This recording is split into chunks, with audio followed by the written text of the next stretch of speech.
Kakaiba yung service ko talaga dito sa Cebu. Pag dito, may ano ako eh. Kinakaragahan ko eh. Iba talaga kayo? Special kasi kayo sa puso ko eh. Naalala ko dati yung ano. Ito, wala na sa akin ah. Hindi na ako nagtatampo. Wow.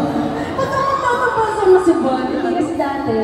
Noong bago-bago pa lang ako sa industry, hindi ko namang kalakaran dito. So parang, sikat yung hawak kamay. Pag kinantawin ako, matutuwa na yung mga tao. Pero iba pala, kinanta ko yung hawak kamay. Dito sa Cebu talaga yung parang chill lang yung mga tao. Parang, okay lang, hindi na mami.